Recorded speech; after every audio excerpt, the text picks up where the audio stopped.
Welcome to the Bicurian podcast, where we explore and embrace the seeming contradictions of life. What actually is Bicurian, you ask? Well, you may not necessarily have a mental concept of Bicurian, partially maybe because it's a made-up word. You embody it. What's happening right now in terms of the divisions between us is a focus on that which is different. And lack of understanding and empathy for people's beliefs is no longer an excuse. And it is in the differences we carry in ourselves that we find the Bicurian moment. When you really dig into something, you're going to see some depth to it. It's not just a race thing. It's not just a conservation thing. It's letting go of the or to make room for the and. We embrace all of you. Welcome to the Bicurian. Hi, I'm Aisla. And I am Eric. And I'm very excited to have Eric introduce our topic today. So while we were at Burning Man several weeks ago, we were in center camp and there was a stage where people could share stories. A certain co-host of mine may have been sharing her stories on that stage. And the host really got my attention talking about workshops that she does in the polyamory community. And we ended up talking to her, and she is a polyamory coach. And for those not familiar with the term polyamory, it refers to the act of having multiple relationships. It means many loves, but maybe, a married couple that dates outside of that. There's a lot of different options for it. And I thought it'd be fascinating to have someone come on the show and kind of talk about that. So this week we have a special guest, and if you'd like to introduce yourself. Hi, my name is Magenta. I am a poly relationship coach. I specialize in, obviously, polyamory and kink, queer issues, mostly just kind of trying to help people navigate their way through. Excellent. Well, we are very pleased to have you on the show. And we should say that we actually met while we were at Burning Man, something our listeners are familiar that we did. And I saw you, essentially you had run of your stage and you took an opportunity to kind of work through some of the things that you were doing at a workshop. And I was fascinated by the things you were talking about and the stories you were sharing. So I made it a point to tell Aisla that we'd love to have you on. So he gave me a job. He said, go talk to her. Very gracefully done. Exactly. But so maybe you can tell us a little bit about, like, day to day, what you're actually kind of doing in that community. Well, so I do workshops. I try to, one of the things I focus on is helping people transition from monogamy to polyamory. It can be a fraught process. That sounds really hard. It can be. I read somewhere that the first 6 months are the hardest, and I think that that's true. So one of my goals is helping people get through that first 6 months and, try to avoid a lot of the standard pitfalls. I give workshops on, intro to polyamory. I occasionally give workshops also on kink issues and consent, communication, that kind of stuff. What would you? Sorry. Sex education stuff. Gotcha. Yeah. What would you say the common pitfalls are, or the way to avoid them, which is probably an even better one or two? Well, you don't have to give your whole secret list away. No, actually, I don't really have any secrets. I actually try to be very open because, as much as this is the way I make my living, it's also something I feel really passionate about. And like my whole goal is to help people feel better and more whole in their relationships. So like, I have no secrets. I think one of the things that I keep running across is people who discover polyamory, and then they'll say to me that it's hard, and therefore they must be bad at poly. They'll say, I feel jealous sometimes. Well, of course you do. That doesn't make you bad at poly. It means you're human in this society. And I think one of the things that really gets people is that we've been trained to not think polyamory is possible. We've been trained to see anything like polyamory as a danger zone. And so people get in there and they don't realize how much social, emotional baggage they're carrying. And it kind of bites them in the butt because all of a sudden, they're philosophically, theoretically all about it. But when it comes to the reality of it, it triggers us in ways we don't expect. Yeah. And I think that's what, where a lot of the initial stuff comes out. You say that about the social piece, and it just made me think of, I've been married to a man and I've been married to a woman. And when I would talk to my parents about problems in my relationship with my husband, they would say things like, marriage is hard or it takes work. And when I would talk about problems in my relationships with my wife, they would say things like, maybe you weren't gay. So it's interesting to me that you say that because I had that experience in terms of my communication. So I can understand how someone would also have that inside of themselves. Well, one of the reasons I went into this field was because I had several friends who were poly. They tried to go to a therapist, a couples counselor, whatever. And for example, I had two friends who were absolutely incompatible in every way, except for the way they handled polyamory. One of them was a slob and one of them was a neatnik. They wanted different things. They didn't want to live in the same places. They were completely incompatible. Their communication around polyamory was beautiful. It was the only thing that worked. And when they went to relationship coaching or therapy or whatever it was, the only thing that their therapist could talk about was the idea that the reason that they were struggling was because of the polyamory, not the fact that they don't even want to live in the same state. That actually brings up something interesting because part of what I find fascinating is that, we talk a lot about LGBTQ plus issues and Isla has experience in both of those worlds. And I think poly is one of those things in society right now that people are getting their head around, but it's still like not even to the point of wondering, about transgendered bathroom use or something, right? Like people, and in some ways it's not going to intersect in the same way, but like you just said, a therapist would just gravitate towards, here's your issue. It's because you're poly. What do you think society does to a lot of the people you talk to just in general? Because I don't feel like this is something that's just widely accepted. No, it's really not. Dan Savage said something about he feels like poly people are kind of where gay people were 15 years ago. And I think part of that is polyamory goes against so many of our social norms, right? So even with things like, say, gay marriage, the way that became acceptable was it was this idea, gay people want basically heteronormative relationship models too, so they can be like straight people too. And I'm not saying there's anything wrong with monogamy or any of that, but it was, if you want to get married too, and you want to have a dynamic that we recognize in our culture as acceptable, well, maybe we can make a little room for you. But polyamory is just like, it's not acceptable. It's so far out. And sorry, I'll finish this thought, is that it's so unacceptable that when people are trying to find a dynamic that works for them, all of that social condemnation and fear gets in the way of them finding a dynamic that can work for them as individuals. So it hamstrings them. That makes complete sense. Well, and it was the argument against legalizing same-sex marriage. Yeah, Isla did a lot of work on it. That was group marriage. And I'll just never forget, the first presentation I ever did for the Legal Marriage Alliance of Washington to this classroom of students. And someone asked, won't this make polygamy or, multiple person marriage more possible?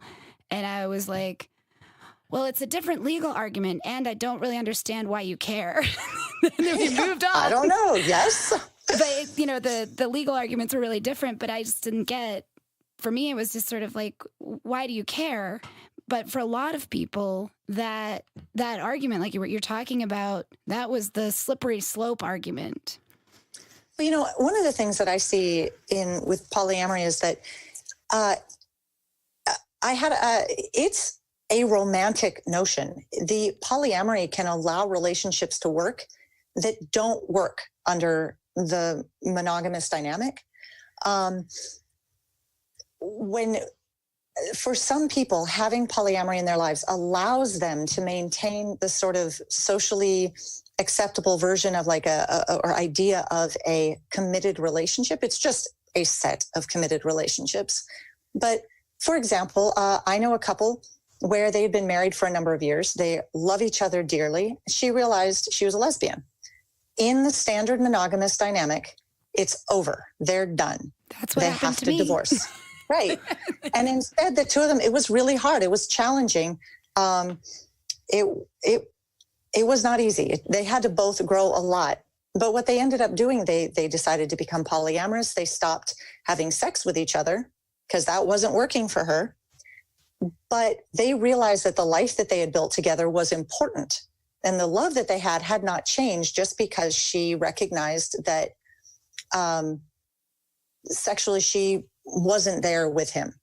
And so instead now they have a long, healthy, beautiful marriage. She has another partner, a woman that she's very, she spends about half of her time with both of them. And she also has this amazing relationship that she deeply loves and honors with her husband. With when you think of monogamy as being the absolute requirement, if there are things that don't match, you are screwed. It's just over. Well, and I think so polyamory allows people. It's actually, it's a beautiful, romantic, sweet thing. It allows people that under the monogamous dynamic could not stay together to build individual dynamics that work for the both of them.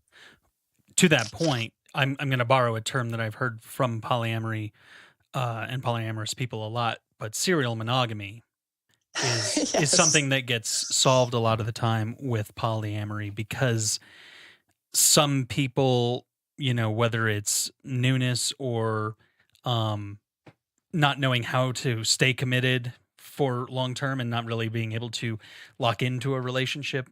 I personally have plenty of friends that I know that have broken out of the habit of basically dating somebody for 2 to 3 years and then ending it and then starting another relationship. And actually have had long-term relationships that work by embracing exactly what you're talking about. Right. I think I am always a little wary when people think that sometimes polyamory really does fix all the problems.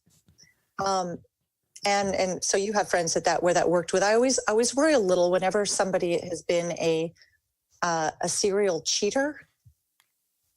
That always raises some red flags because sometimes that dynamic is more about the subterfuge, the excitement of the sneaking that kind of does it. So with people that have had years of serial monogamy or like just that, I'm going to date somebody and then as soon as the newness wears off, I'm going to date somebody else.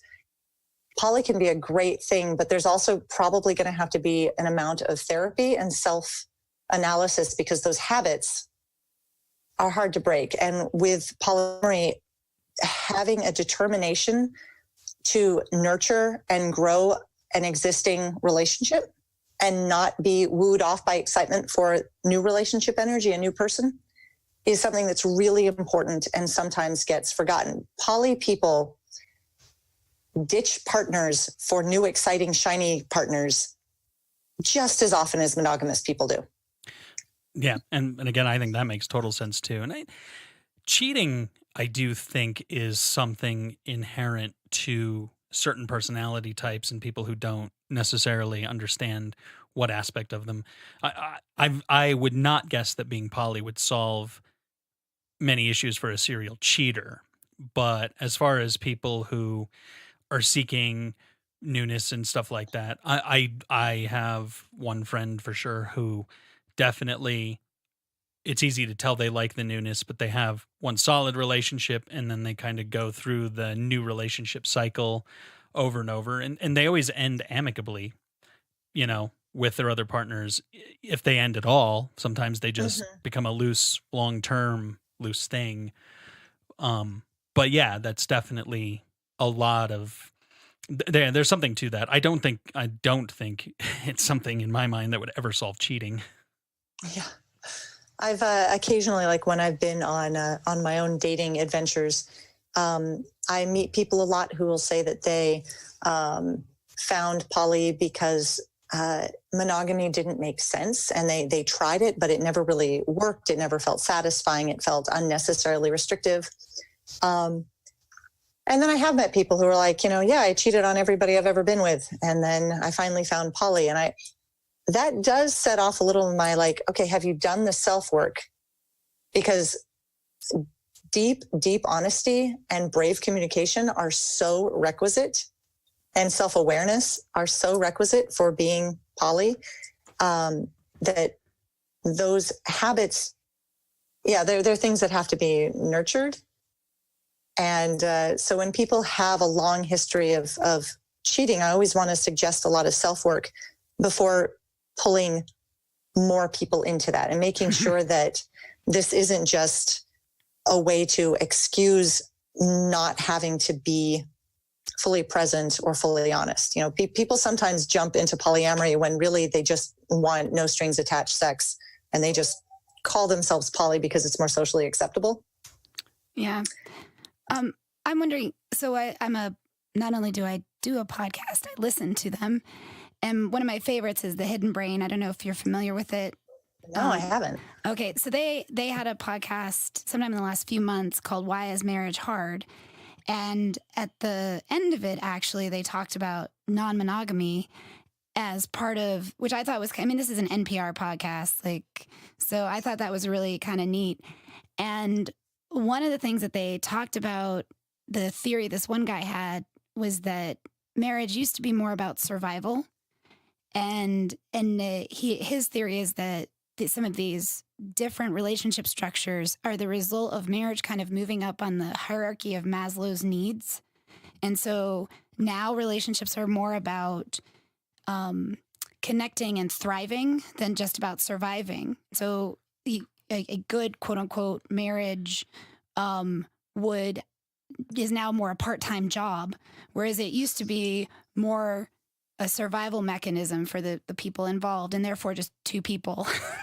And I recommend the episode, but also I thought it was a really interesting way to look at that difference between, because when I look at like what my grandparents had, and then when I look at what people today expect from their relationships, it's a very different setup.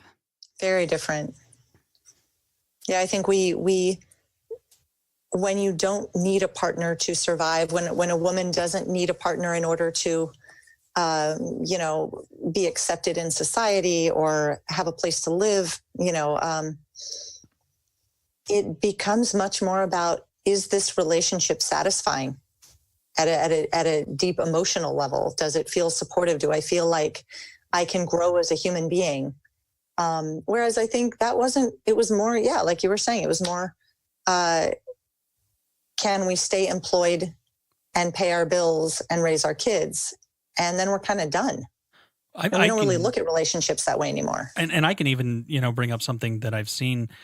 I've seen plenty of people bring up poly as kind of the ultimate expression. I saw this on CNN at one point. This was years ago. I don't even know if we could find the story for the show notes. But it was a woman being interviewed about being poly, and she said, I see this as part of the women's sexual revolution. It's kind of the culmination of that. So, and it brings me back to a book that I know a lot of people who are poly have read or heard of, and it's worth checking out if you want more information, called The Ethical Slut, which did sort of talk about a lot of, the ways in which women can be empowered to reach the things they want for their own sexual needs. So yeah, along those lines, it is, I think, for some people that I've talked to, definitely a key part in them feeling expressed as full humans at this point. Absolutely. And actually there's something in that where, sexism, patriarchy kind of pops up in, some parts of polyamory culture too. There's a thing called the one penis policy, which is a dynamic. It really pretty much is never going to work. I actually just recently interacted with somebody who has made the one penis policy work for them, mostly because she's primarily queer. So she's comfortable with her husband. She said, he hasn't come around yet. And she's like, she knows it's hypocritical, but that's where they're at. So I have interacted with one person where the one penis policy worked, but this sort of idea that, even within polyamory, there's still people carrying on to this like old cultural baggage that says, queer relationships aren't real. They're not legitimate. They're nothing to be worried about or threatened by, but only one penis. I actually also met a woman who she had a one vagina policy for her bisexual boyfriend. He was allowed to sleep with other men, but not other women, because in her mind, only hetero relationships were a threat. Well, I also wonder if there's also a piece, because I can hear that as, I understand why you want to be with someone who is offering an aspect of something that you can't have with me. Right. And I'm not saying that this is a way to go. And I get the threat part. And I also can see how it could be difficult to wrap your thinking around or come to terms with what is it that makes that intriguing if we have it. And it boils it down to parts, which is, from my background, not a great way to go. Usually people who set up, sorry. No, you're fine. I was just thinking, I'm just thinking it through. I'm like, it boils it down to parts, which isn't what I would say a good way to go based on my own background. But there's something in there that I can see. There's a way. I don't know. Often people, when they decide to go for the one penis policy, that would be the case. Usually it's that hetero couple where there's a declaration that the guy gets to sleep with other women and the woman gets to sleep with other women. Mm. So, and in that it's expecting, because it's scary to have your partner be with somebody who seems like you, for exactly the reasons you're mentioning, but it is expecting that the woman in the partnership, the wife or girlfriend or whatever, has to do all the emotional labor of dealing with her husband having another girlfriend. And he doesn't have to do any of that emotional labor to be okay with his wife having another boyfriend. Women is something that pops up a lot. Movies, music, historical, I do a lot of living history stuff. Women so often, our whole value is in our fidelity.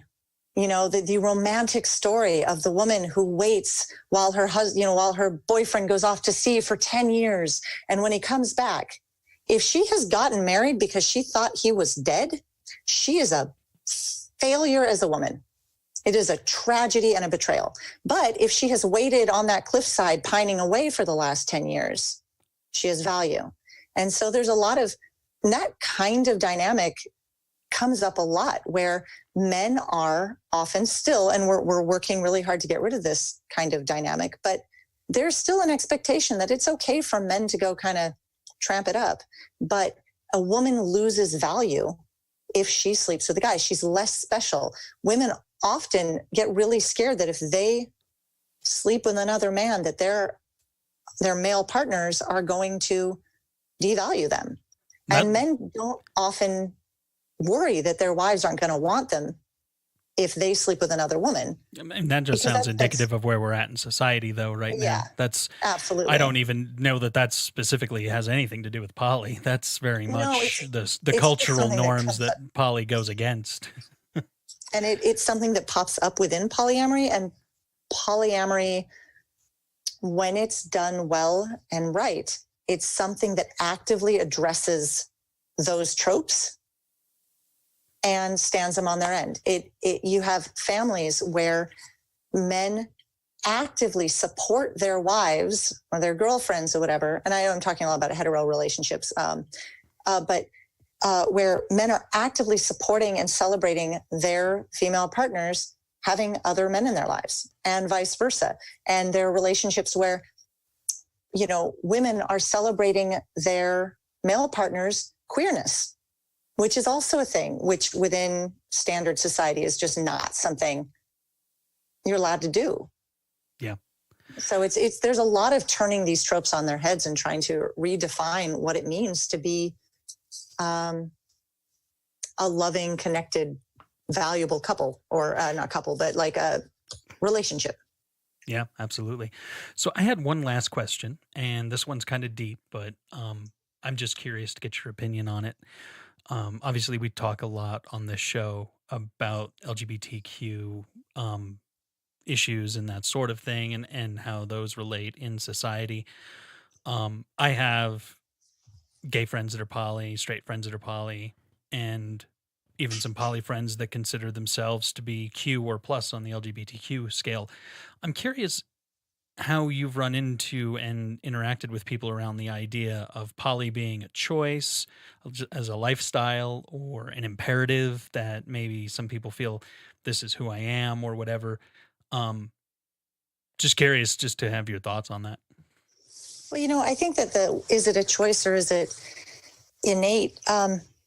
If you're gay, you can choose to be in a hetero relationship for your entire life. And you can just be miserable. It won't make you straight. So, yes, everything to a degree is a choice, but that doesn't mean that it's a choice that should be taken away. Let's see if I can collect my thoughts on this.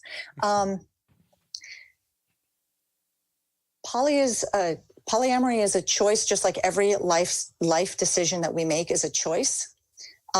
Sometimes it's a choice between joy and satisfaction in one's life and emptiness and sorrow in one's life.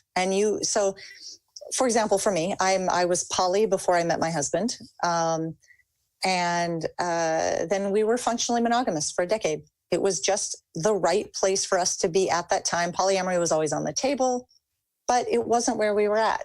So at that point in time, we chose to be monogamous. And then later, we realized it wasn't working for us anymore, and we chose poly. At this point, I don't think we could go backwards.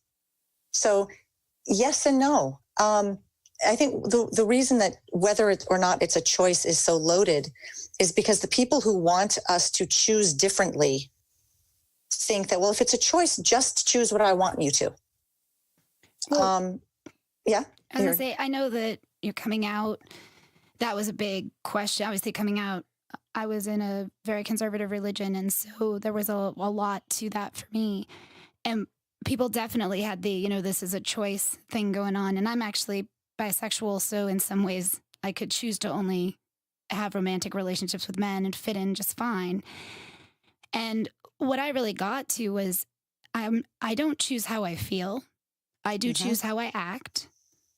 And I can, like you were saying, I can act in accordance with what I know to be true about who I am and how I want to build my life, or I can act in opposition to it.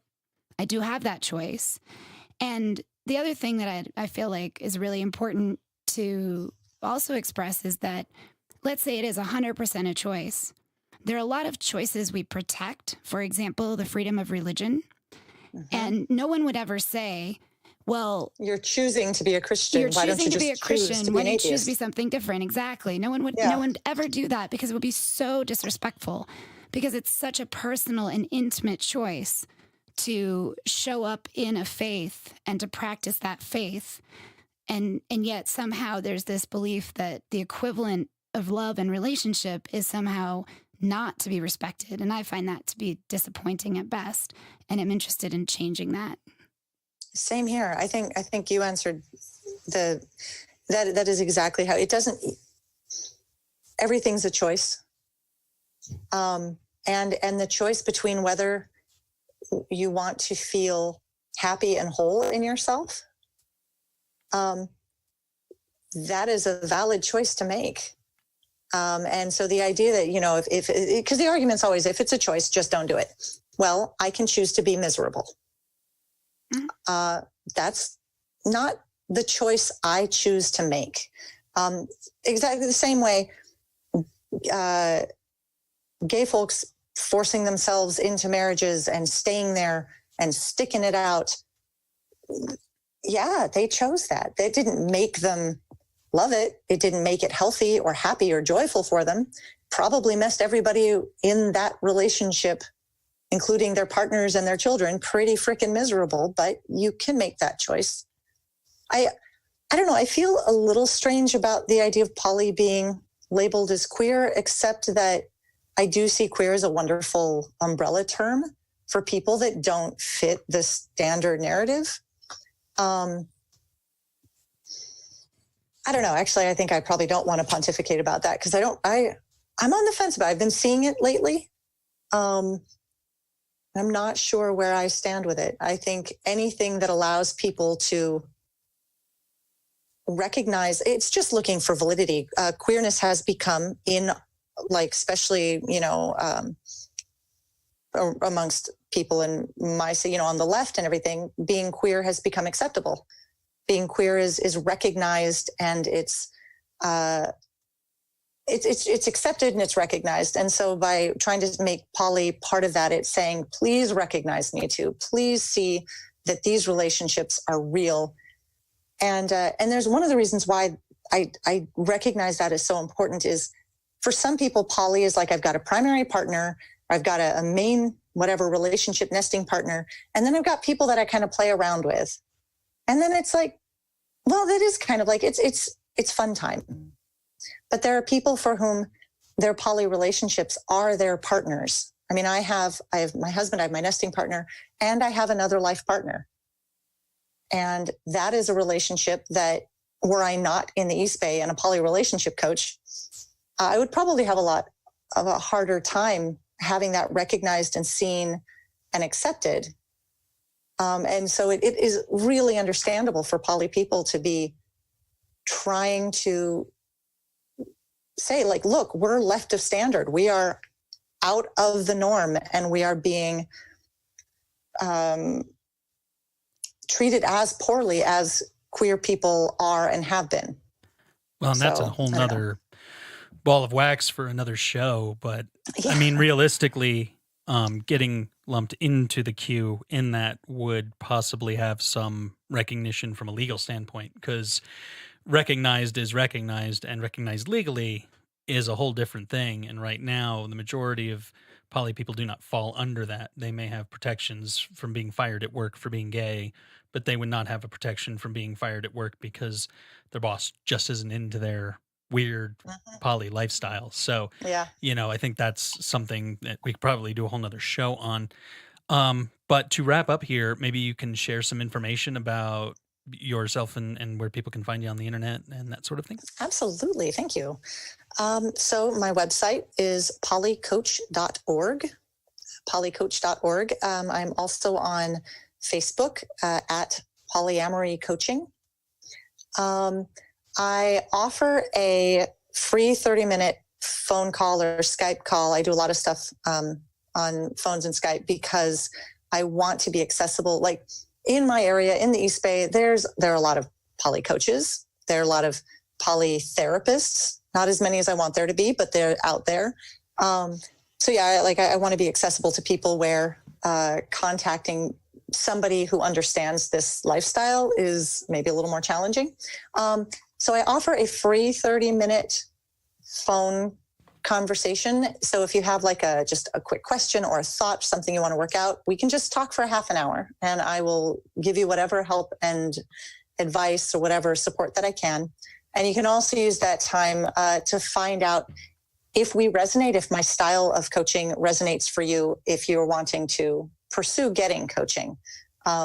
Because of course, just like with a therapist, it's such an individual connection. So I just, you can call me, you can look at my website, polycoach.org. I think that's about it. Excellent. And I love talking to more poly people. Connecting with me on Facebook at Polyamory Coaching is also a great way. I try to post interesting articles and host good conversations, and love to grow that community. Yeah. Well, thank you so much for being on the show. We really appreciate you taking the time to talk to us today. Yeah, we'll definitely have you pleasure. back. Thank you. Thank you. Take care.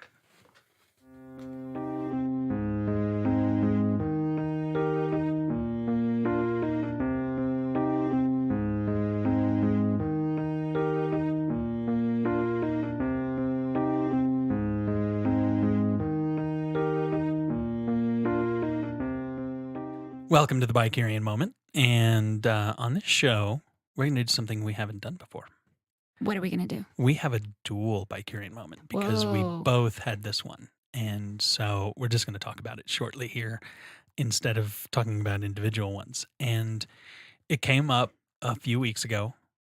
And we live in a world where I got a DNA test a couple of months ago and found out exactly what percentage of various different things I am. And I was surprised to see some African in there. Very little, 0.1%. Actually, I think the total on that was like 0.3. Primarily European, mostly Italian. All things I knew and I could corroborate based on my experiences of growing up. But a few weeks ago, Trump said a derogatory statement. Pocahontas, the word itself, and the person itself is not derogatory, but calling somebody that in an insulting way is derogatory, about Elizabeth Warren, who felt the need to go get a DNA test to prove that she actually had some amount of Native American in her. Yeah, she had, I guess, told stories of her family and had these family stories of Native ancestors. And so went and got the DNA test simply to corroborate, look, the stories that my family shared actually are rooted in some form of genetic accuracy. Well, and not to mention that she needed to defend herself against something the president said, which is disgusting in and of itself. But I'm not sure I want to live in a world where we have to do that because it got even worse after that. Yeah, well, after she released her results, then there was a little or certain amount of backlash also from the Cherokee Nation, which it looks like they have retracted when she was able to express that she wasn't saying, I took a test and that means I'm part of the Cherokee Nation. Well, and she even came out right after and said, I'm not trying to lay claim to being a part of that group. I'm simply trying to corroborate that these stories in my family have some connection to some form of fact. So the whole thing disgusts me. Well, there you go. How do you really feel about this, Eric? I mean, the whole situation, not Elizabeth Warren, but just, like the backlash on both sides. We talk on this show and with people in our daily lives about inclusion and different ethnicities and all of that stuff. And now we have to prove it and face backlash if we prove it from not only the people who insulted us, but also the people who, are concerned about the amount somebody is of something. I mean, well, and I think it's the distinction between heritage and experience. So, I walk through the world and I look really white, and my heritage happens to also be primarily European and Celtic. So they kind of match.